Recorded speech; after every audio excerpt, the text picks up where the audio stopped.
dying to ask this. Now, if anybody can pull off a comeback in the Super Bowl, of course, it's the Patriots, it's Tom Brady. It's the third quarter, 2 minutes left. It's still 28-3.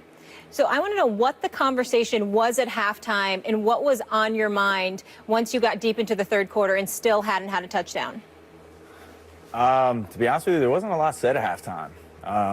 You know, we knew we didn't play the greatest, first half of football that we've played in a while. So, we knew we had to go out and make some plays. We made the adjustments. Bill, Josh, they came and talked to us what they were doing. We knew what we had to do. And, a lot of the guys were just, talking to ourselves, amongst ourselves, saying that, this is gonna be one heck of a story. Mm-hmm. What were they doing when you say this is what they're doing? We knew what we had to do. What were those things that were different? They were playing. I mean, they played a lot of man. It became a man game. Mm-hmm. So Tom talking to us and talking to receivers. We knew we were gonna have to make some plays. On the outside. With James White did an awesome job. Throughout the entire game.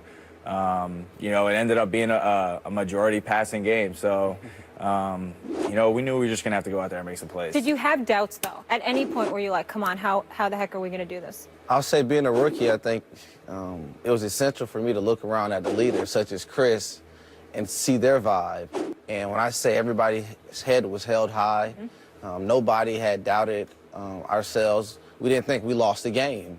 We thought we still had time to go out there and give it 120%. Let me interject, because I get that. You got to be confident, no doubt. But it wasn't just that you were down 21-0.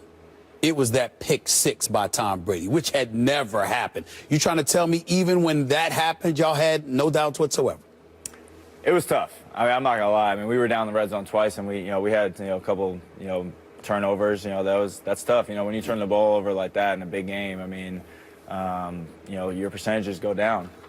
Winning football games, but that's the great thing about that team, this locker room, the guys in that locker room, you looked around like, yeah, I mean, we were a little bummed. I mean, we didn't play a great half of football, but there was no quit in anyone.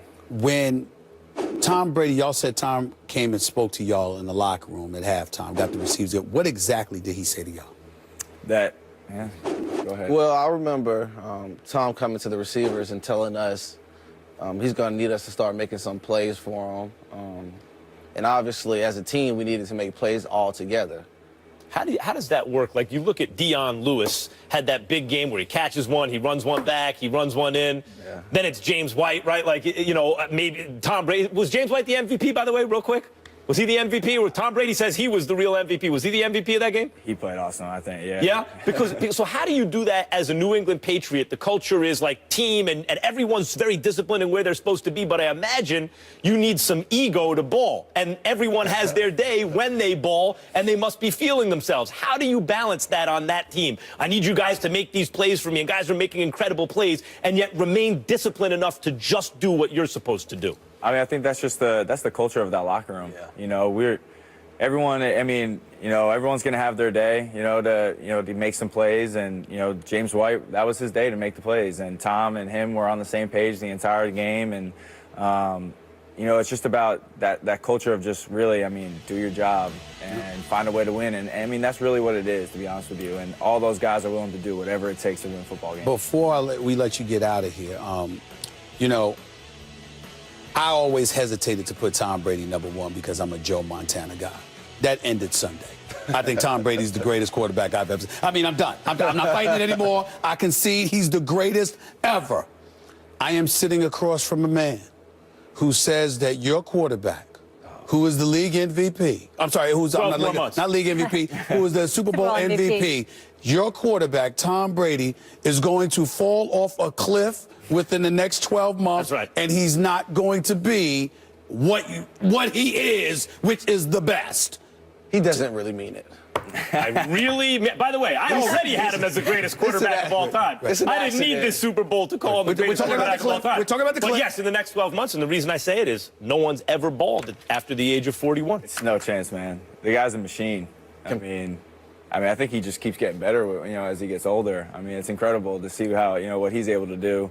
But you guys aren't worried at all? Peyton Manning got better as he got older, too. Peyton Manning got better as he got older, too. They do not look worried. Damn it. Chris, Malcolm, congratulations. Thank you guys so much. We're going to let you. Mama Mitchell. Mama Mitchell. We got to say hi to Mama Mitchell. Yes. We got to say hi to Mama Mitchell. Say hi to Mama Mitchell, man. Please say hi. There you go. That's right. Say hi. Say hi. She got love for the show. Love We for love her. it. We have love Take for her. care of the mamas on first day. She's going to really appreciate that. There you Thank you. go. Oh, she raised a great son. Last thing, really quick. Best day of your life. It's your first Super Bowl ring. Man, never had a feeling like this before. That's for sure.